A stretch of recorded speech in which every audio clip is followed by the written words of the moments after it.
big fight feel inside the arena right now for the steel cage match. Keep in mind that that cage is not just here to keep these two inside the ring.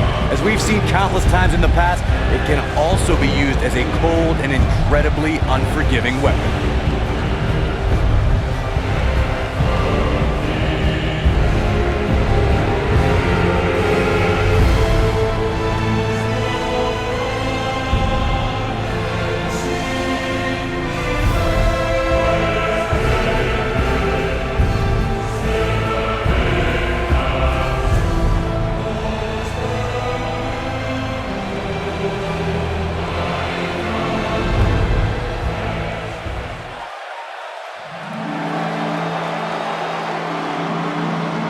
There's nothing like the smell of arrogance in the morning. And his opponent, from Cocoa Beach, Florida, weighing in at 234 pounds, Rick the Model Martel.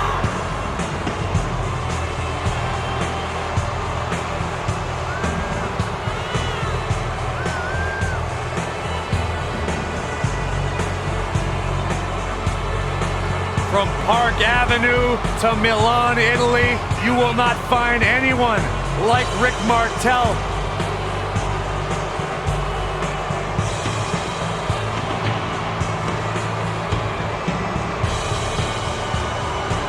I like the sweater. Nice touch. Okay, the sweater's not bad, but oh, that nasty arrogance. Get it out of here. Breathe it in. It's magnificent. It's what greatness smells like.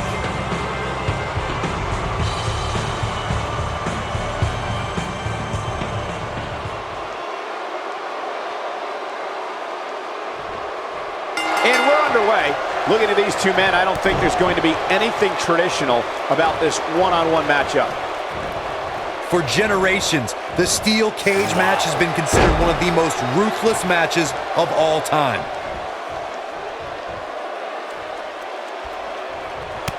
Wow, talk about knowing where you're at all times.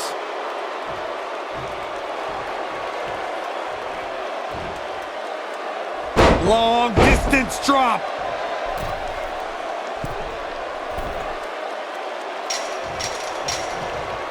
Oh, nasty impact. You gotta believe this one's over.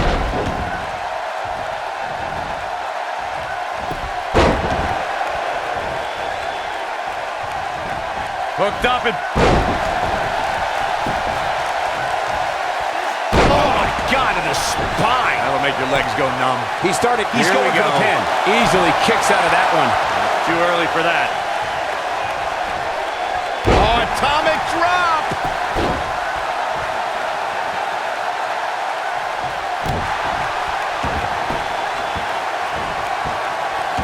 Oh, the referee better get a hold of things.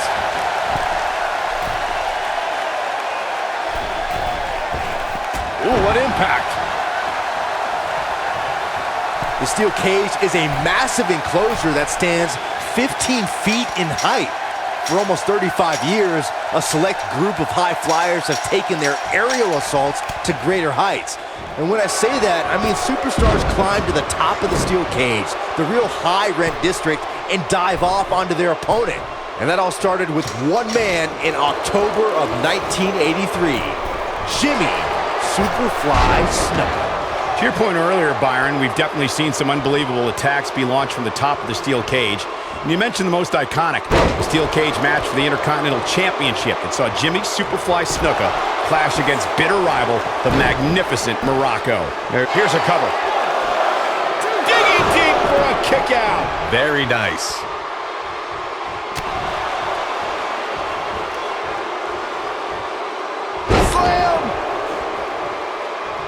The best way to describe combatants clashing inside a steel cage is its battle of attrition. Sometimes a superstar is left with no choice but to fight fire with fire and do whatever they need to do in order to win the match. And sometimes it comes down to a superstar doing whatever they need to do in order to survive. Nailed it.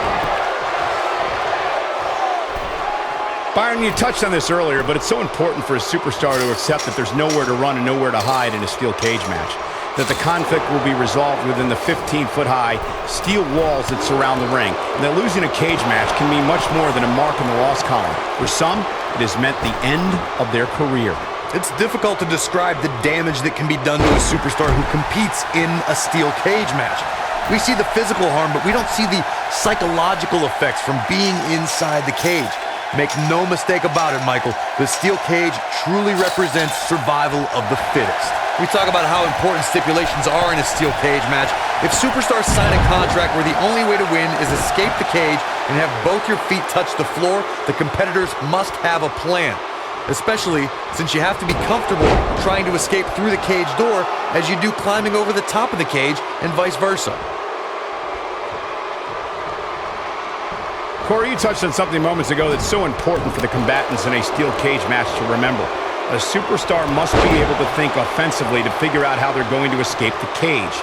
They must think defensively at the same time so they can prevent their opponent from getting out of the cage first and winning the match.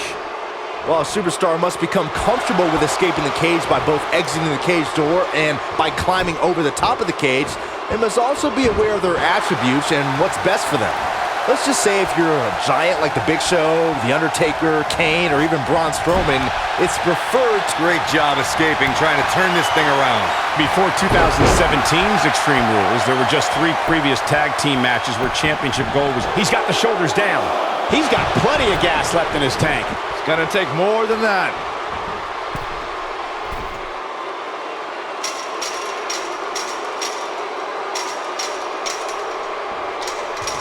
Given their performances tonight, it's too bad one of these superstars has to walk out of here on the losing end. Beautiful technique.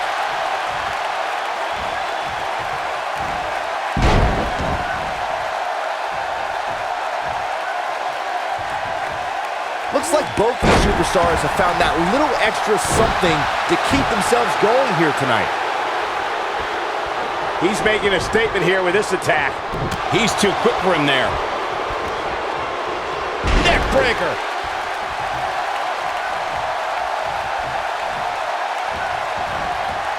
Boom, what impact. He might have it. Oh, high impact. Just when you thought he had nothing left. Flattened like a pancake. Oh, and a low blow. We don't need that. Oh boy, he is rolling. Rick Martel running cross-body by the model. That might just be the... Will it be? 2. He's got some fight left in him. Not yet.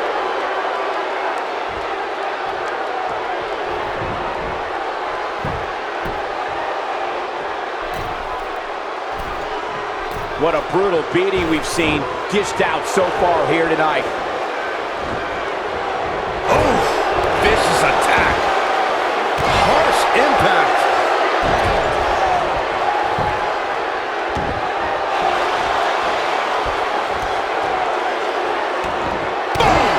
Boom!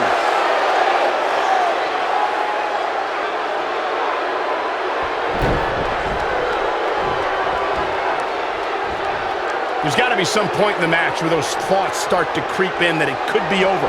And then you got to dig down deep, get rid of the self-doubt, and continue on toward victory.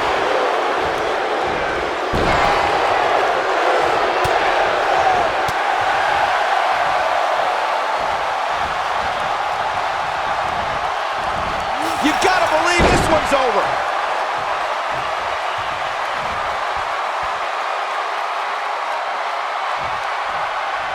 Looking for the finish. This might be it. Oh, my. But can he follow up here? It could be over here. This is it. 3. There's the pinfall and the victory.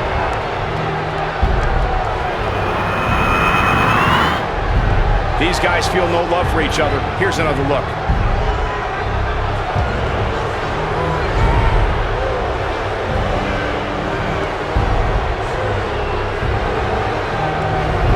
Highlight for one superstar, low light for another. Look at him go.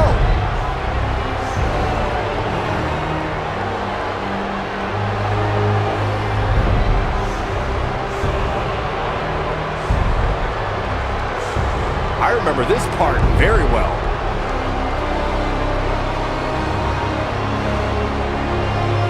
And last but not least, there was this.